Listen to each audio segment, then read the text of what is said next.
ಕಾಂಗ್ರೆಸ್ ಹೈಕಮಾಂಡ್ಗೆ ಬಾಗಲಕೋಟೆಯ ಬಂಡಾಯ ಕಗ್ಗಂಟಾಗಿದೆ. ಟಿಕೆಟ್ ಬದಲಾಯಿಸದೆ ಹೋದರೆ ಪಕ್ಷೇತರರಾಗಿ ಸ್ಪರ್ಧಿಸ್ತೀನಿ ಅಂತಿದ್ದಾರೆ ವೀಣಾ ಕಾಶಪ್ಪನವರು. ಸ್ವಾಭಿಮಾನದ ಹೋರಾಟಕ್ಕೆ ಸಜ್ಜಾಗ್ತಾರಾ ವೀಣಾ ಕಾಶಪ್ಪನವರು? ಸಂಯುಕ್ತ ಪಾಟೀಲ್ ಅವರಿಗೆ ಬಾಗಲಕೋಟೆಯ ಕಾಂಗ್ರೆಸ್ ಟಿಕೆಟ್ ಘೋಷಿಸಿರುವಂತದ್ದು ಹೈಕಮಾಂಡ್.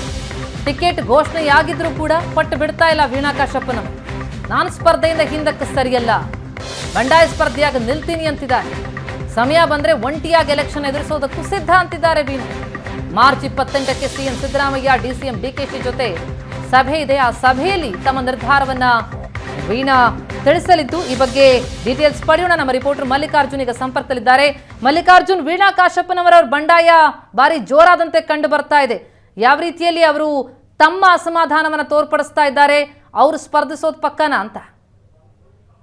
ಪ್ರಥಮ ನಿಜಕ್ಕೂ ಏನಂತಂದ್ರೆ ಅವರ ಒಂದು ಸ್ಪರ್ಧೆ ಮಾತ್ರ ಖಚಿತ ಅಂತ ಹೇಳಲಾಗ್ತದೆ. ಯಾಕಂದ್ರೆ ಯಾವುದೇ ಸಂದರ್ಭದಲ್ಲೂ ಕೂಡ ಒಂದೊಮ್ಮೆ ಅವ್ರ ಮುಂದಿರುವಂತದ್ದು ಎರಡೇ ಆಪ್ಷನ್. ಒಂದು, ಬಾಗಲಕೋಟೆ ಲೋಕಸಭಾ ಮತಕ್ಷೇತ್ರದಿಂದ ಕಾಂಗ್ರೆಸ್ ಟಿಕೆಟ್ ಅವರಿಗೆ ಕೊಡಬೇಕು. ಇರದೇ ಇದ್ದಂತ ಸಂದರ್ಭದಲ್ಲಿ ಬಂಡಾಯವಾಗಿ ನಾವು ಸ್ಪರ್ಧೆ ಮಾಡುವುದು ಫಿಕ್ಸ್ ಅನ್ನುವಂತ ಮಾತನ್ನು ಕೂಡ ಅವ್ರು ಹೇಳ್ತಾ ಇರುವಂತದ್ದು. ಹೀಗಾಗಿ ಏನು ಒಂದು ಇರ್ತಕ್ಕಂತ ಕಾಂಗ್ರೆಸ್ ನಾಯಕರು ಕೂಡ ಅವ್ರನ್ನೇನು ಮನವೊಲಿಸುವಂತ ಒಂದು ಪ್ರಯತ್ನ ಇವತ್ತಿನ ದಿವಸ ವಿಫಲವಾಗಿದೆ ಅಂತ ನಾವೆಲ್ಲ ಹೇಳ್ಬೇಕಾಗುತ್ತೆ. ಪ್ರಮುಖವಾಗಿ ಏನು ಮಾರ್ಚ್ 28 ನಾಡಿದ್ದು ಏನು ಸಭೆ ನಡೆಯಿತು ಬೆಂಗಳೂರಿನಲ್ಲಿ, ಆ ಒಂದು ಸಭೆ ಬಹಳಷ್ಟು ಪ್ರಾಮುಖ್ಯತೆಯನ್ನು ಪಡೆದಿರುವಂತದ್ದು.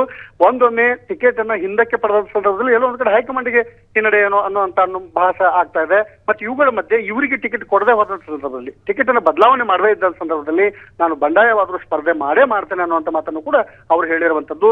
ಯಾಕಂದ್ರೆ ಇದೊಂದು ಸ್ವಾಭಿಮಾನದ ಹೋರಾಟ ಆಗುತ್ತೆ, ನಾ ಯಾರನ್ನಾದ್ರೂ ಕೇಳೋದಿಲ್ಲ. ಮತ್ತೆ ಅದ್ರ ಜೊತೆಗೆ ಏನಂದ್ರೆ ನಮ್ಮ ಪತಿ ಕಾಂಗ್ರೆಸ್ ಶಾಸಕರು ಇರಬಹುದು, ಇದ್ರೂ ಕೂಡ ಅವರನ್ನು ಬಿಟ್ಟು ನಾವು ಪ್ರತ್ಯೇಕವಾಗಿ ಏನಂತಂದ್ರೆ ಸ್ವಾಭಿಮಾನದಿಂದ ಪಕ್ಷೇತರರಾಗಿ ಕಣಕ್ಕಿಳಿಯುವುದು ಫಿಕ್ಸ್ ಅನ್ನುವಂತ ಮಾತನ್ನು ಕೂಡ ಇವತ್ತಿನ ದಿವಸ ಅವರು ಹೇಳ್ತಾ ಇರುವಂತದ್ದು. ಹೀಗಾಗಿ ಬಾಗಲಕೋಟೆ ಜಿಲ್ಲೆಯ ಏನು ಒಂದು ಬಾಗಲಕೋಟೆ ಲೋಕಸಭಾ ಮತಕ್ಷೇತ್ರದ ಕಾಂಗ್ರೆಸ್ ಟಿಕೆಟ್ ಇವತ್ತು ಬಹಳಷ್ಟು ಕಗ್ಗಂಟಾಗಿರುವಂತದ್ದು ಮತ್ತು ಹೈಕಮಾಂಡ್ಗೂ ಕೂಡ ತಲೆನೋವಾಗಿರುವಂತದ್ದು. ಆದ್ರೆ ಈ ಒಂದು ಪರಿಸ್ಥಿತಿಯನ್ನ ಸಿದ್ದರಾಮಯ್ಯನವರು ಮತ್ತು ಡಿಕೆಶಿ ಅವರು ಯಾವ ರೀತಿ ನಿಭಾಯಿಸ್ತಾರೆ ಅನ್ನುವಂಥದ್ದು ಬಹಳಷ್ಟು ಮುಖ್ಯವಾಗಿರುವಂತದ್ದು. ಆದ್ರೆ ಏನೇ ಹೇಳಿದ್ರು ಕೂಡ ಒಂದು ಟಿಕೆಟ್ ಕೊಡಬೇಕು, ಇಲ್ಲವೇ ಪಕ್ಷೇತರ ಸ್ಪರ್ಧೆ ನಾನು ಮಾಡ್ತೇನೆ ಅನ್ನುವಂತ ಮಾತನ್ನ ಅವರು ವ್ಯಕ್ತಪಡಿಸಿರುವಂತದ್ದು. ಪ್ರತಿಮಾ, ಥ್ಯಾಂಕ್ ಯು ಮಲ್ಲಿಕಾರ್ಜುನ್ ತಮ್ಮೆಲ್ಲ ಮಾಹಿತಿಗೆ.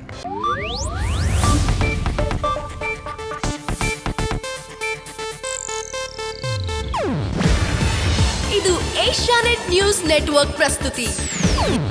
ನೀವು ನೋಡ್ತಿದ್ದೀರಾ ಏಷ್ಯಾನೆಟ್ ಸುವರ್ಣ ನ್ಯೂಸ್.